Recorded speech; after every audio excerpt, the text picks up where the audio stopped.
I'll start off with this, and that's that there were two things that really hit me emotionally about this film.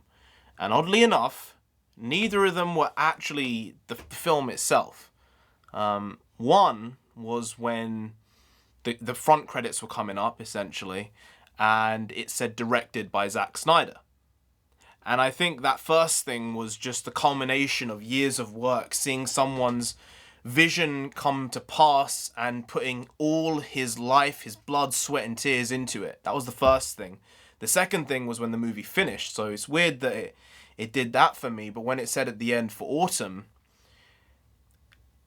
it was like we saw in that film and we saw in that journey the emotional pushing and pulling that he had to go through and his family had to go through, you know, and the struggles that entail with the situation that they had to deal with. And, you know, it's not something that's easy ever. I'm sure it's somehow even more difficult when it's someone younger, like a kid, as opposed to a parent or an adult. But it's a rough one. It's a rough one. But seeing someone work through it, I think, is one of the most impressive, most strong, one of the strongest things I've seen someone in this industry do in a long time. I think that's a huge thing. So I will raise this one to Zack and Deborah Schneider and their family, and say, it's never easy, and you don't really get over it, but you have to learn to move on. And I think that's the rough one with that. So while this is water, because I'm essentially a teetotaler, in some ways, that's a different story. The message is still there, and I really do mean that. So, well done.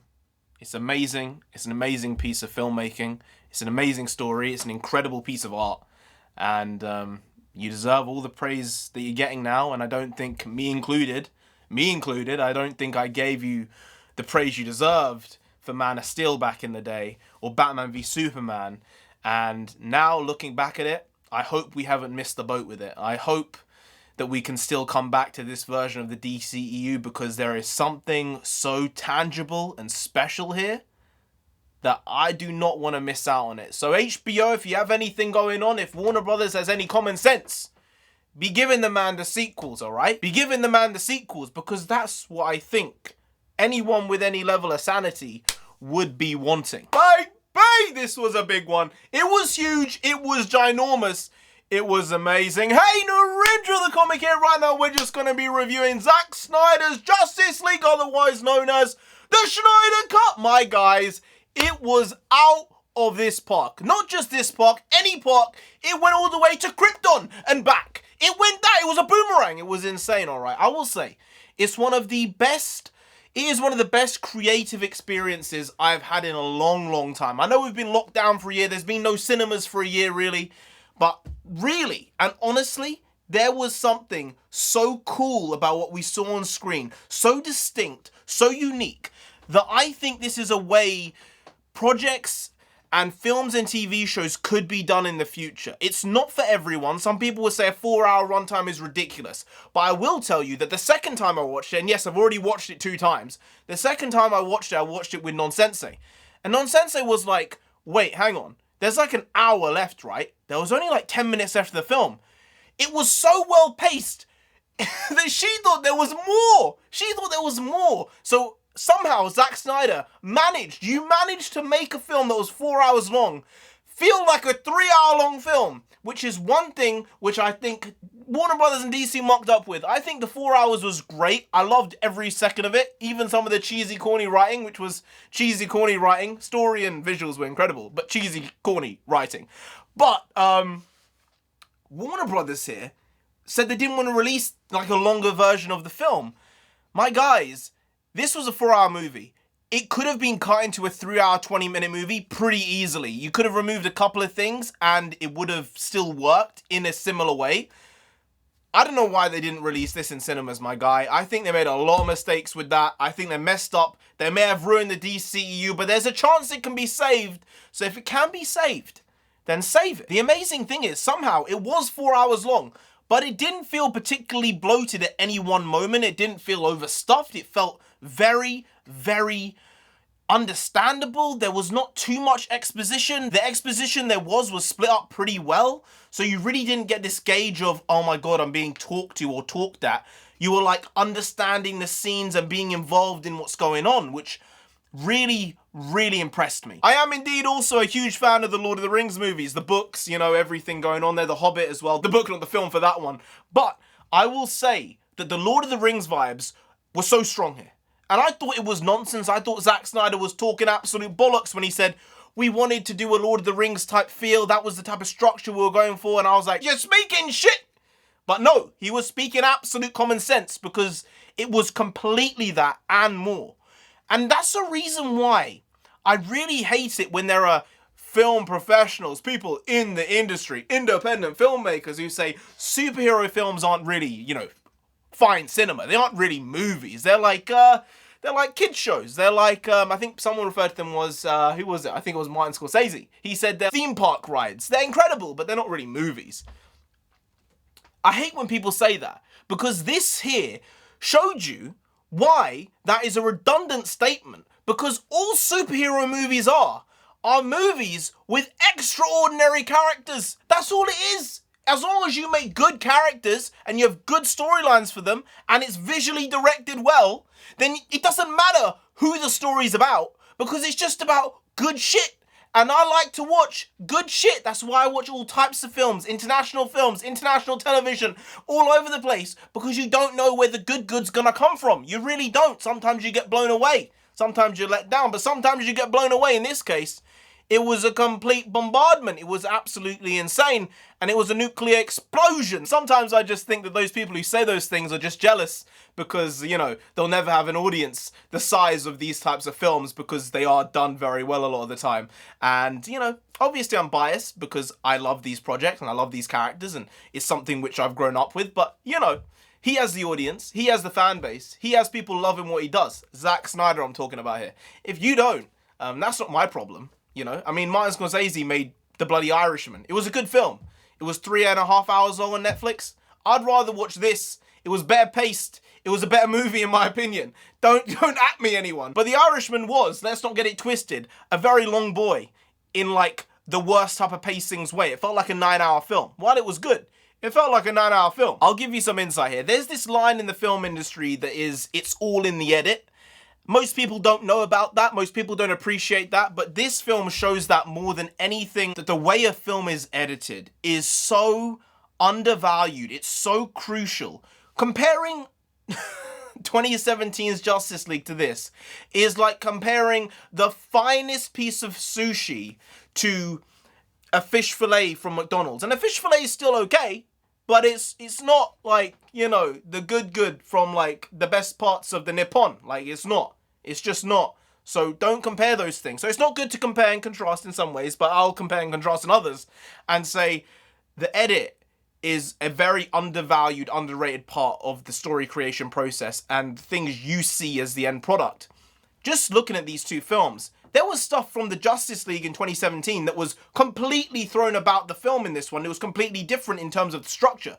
The story structure was altered in the 2017 Justice League, and this was obviously the version that Zack Snyder wanted to make all along. So it's incredible the vast changes that can happen with just a different mindset at the head. And I'm not gonna at Joss Whedon or anything like that. He came in, he did a job that DC obviously maybe wanted him to do, but it is just chalk and cheese, my guy. I was worried how I was going to make this review, because I can't just make a bloody 15-minute review. I'm going to have to do it somehow. Character-wise, everyone better. Cyborg, better. Good backstory, good motivation. Some of the motivation was a bit questionable, because it didn't need to be done, I guess, with the dad and that type of stuff. I didn't think the dad thing needed to happen at that moment. I think it could have been, you know, kept for future notice and stuff like that. Flash, much better in this film. Aquaman, my God. At least, well, Aquaman got jobbed in this movie. I wasn't loving that. But other than that, his character was there, and it's something which I think we all love, which is why Aquaman made $1 billion at the box office on his own. Wonder Woman, I think Gal Gadot once again showed she kills it in this role. You know, people will say maybe not in other roles. She kills it in this particular role. Ben Affleck as Batman, for me now, is Batman. Christian Bale is long forgotten. Ben Affleck is Batman. Batfleck is real. And it's just the truth of the matter. The guy needs to be back. He needs to be Batfleck once more. Because, my God, that was some good shit. Good character development, good character designs, which is also very, very important, which is the case with Steppenwolf. My guy, Steppenwolf looked like a killer in this one. He looked like he was going to do some dirty to people he shouldn't be doing dirty to, but I believed it because the guy looked like a menace. He looked like a villain here. The first one, he just looked a bit like, oh, nah. This one, he was like, whoa.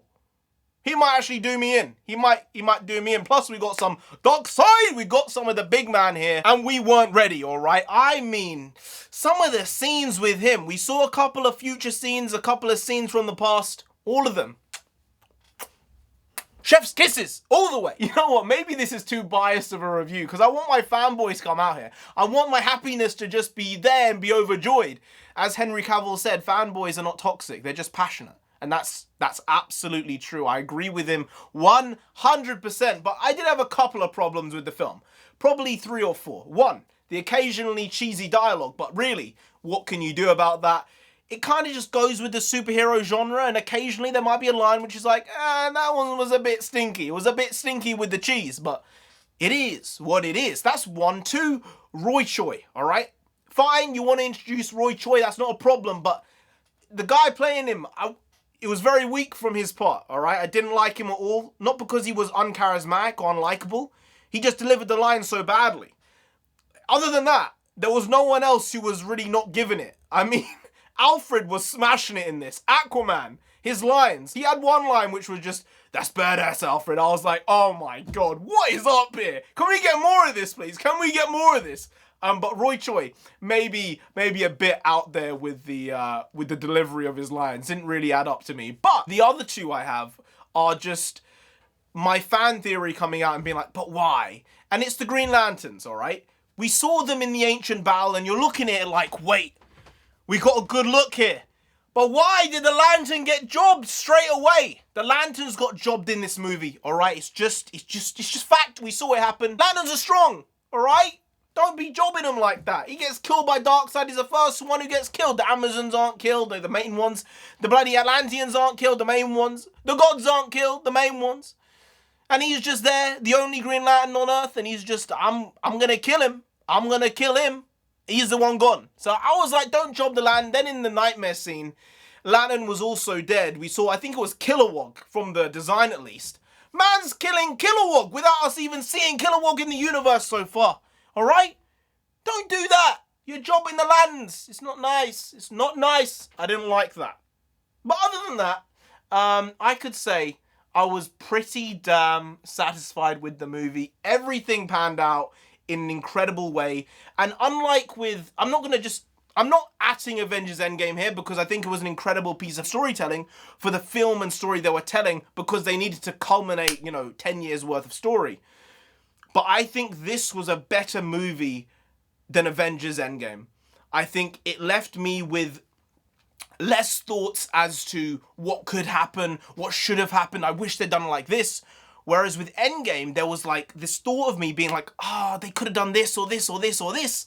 With this, it was more like, I'm impressed with what they did. I really was. And it might be because I had more of a stake in Endgame at the time because there'd been all these films, whereas with the Justice League film, there'd really only been like 4 films before Justice League came out. So the world wasn't really built out as much. You didn't have as many expectations probably. But this film opened up the world. I mean, at the end of it, Martian Manhunter coming down to Bruce Wayne being like, good job, Bruce. Your parents would be proud. It's like hitting those emotional notes for no reason there. For no reason. But I wanted some more Martian Manhunter. Remember all those like taglines, Unite the Seven? People were like, who's the 7th member? Is it Green Lantern? Is it Shazam? Is it Black Adam?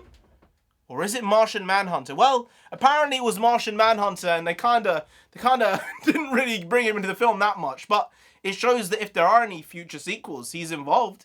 And one scene I wanted there to be was Martian Manhunter being involved in the fight right at the end. Like, not throughout any of the rest of the film, like apart from the one scene where he's sort of pretending to be Martha, which was a weird one, but I suppose that way you introduced him in the film, that way it wasn't so weird come the end credit scene. But in the final fight where Aquaman rightfully dispatched Steppenwolf, finally. He's the one who impaled him, at least. But I kind of thought to myself, what if Martian Manhunter came from behind and like ripped Steppenwolf apart from the inside there somehow? Because he's already been weakened. Superman's done his job here. So if you just weakened him and Martian Manhunter had come and done the job at the end, everyone would have been like, what the hell is going on here? Even the superheroes would be like, who that guy? And then he turns back into the general and Superman would be like, I always knew there was something about you. I just didn't say anything. That would have been something. But other than that, there is literally no other moment in that film where I'd be like, oh, they could have done this or they could have done this. So for me, this is near faultless for this type of project. I could not think of very many things I would change, very many things I wanted more of. They gave us absolutely everything. They threw the kitchen sink at us and it turned out to be an incredible sundae. Like somehow it turned into an incredible dish. I don't know how that works, but he did it. He's a genius. I said, visual directing wise, Zack Snyder is a genius. Story wise, he is a genius. Writing wise, he's good. Sometimes the lines can be corny, as I said. But as a unit, it works so well. And I just rewatched Man of Steel today, actually. All over the weekend. This weekend has just been a mess. But I rewatched Man of Steel, and I like that film so much more now than I did when I first watched it. Maybe I just didn't give it the time. Maybe I didn't bother. Maybe I was like, it's Superman, because I don't love Superman as a character, really, in most cases. But he did something with that. And while the pacing for that film still does feel a bit off, it's a bit of an oddly paced film, somehow he managed to master the pacing of a 4-hour behemoth with this one. Probably the best paced Zack Snyder film ever. Maybe other than 300. The fight scenes also. Mad good, alright? They were distinct, each and every one of them. Everyone had their own powers built out. It wasn't so, block and cookie cutter. Superman also just looked like an absolute beast in this one. I mean, he took out Steppenwolf basically by himself. All the others are struggling to do it. I suppose he's the MVP. He's like, I compared it to Ronaldo. You give Ronaldo the ball and see what he does. He's going to do something. He's going to save you in the game. That was kind of like Superman in this movie. Like, you needed him to do the job, but it's the idea of, was it the right thing to do? Because maybe it's the wrong thing to do. And it's those moral questions that you have there that makes a story like this interesting. And I think that's something people just forget a lot of the time with these types of movies, that there is something at the heart of them. There is a driving force, a driving factor, and it's what makes them great. It really is, and people just miss that a lot of the time. The meticulous fanboy in me is coming out here. So Mr. Snyder, or anyone in the comments, if you know, then you can let me know, because I don't know. With the story, there was one thing I had that I was confused by, alright? Darkseid obviously lost the mother boxes in the Ancient War. But he lost the mother boxes on the planet that he found the anti-life equation. So when Steppenwolf found the boxes, and he notified Desaad and Darkseid that they found the boxes, how didn't Darkseid know that the anti-life equation was on the planet where the boxes were? He should have known straight away, no? That one I was a bit perplexed by. It was very small, it was very quick. But then again, he kind of did get done in that fight scene. Maybe he had some memory loss or something from the blood loss he had, because I think it was Ares who did him in. He did him in pretty good, so it might be because of that, if that was the reason. Maybe that would be fine. But, yeah, that one was a bit odd. I was like, surely he knows that the anti-life equation is on the planet where the mother boxes were left, because it's the only place where he's ever lost a fight. I don't know. Okay, yeah, slow-mo. I do feel the slow-mo was a bit much. I think that if you'd kept the slow-mo scenes for just the Flash scenes, it would have been more impactful.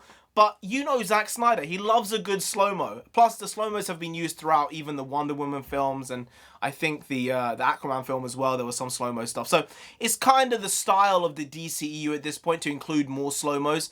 But I think it would have been better if they'd been kept just for the Flash scenes, because it would have left them to be more unique.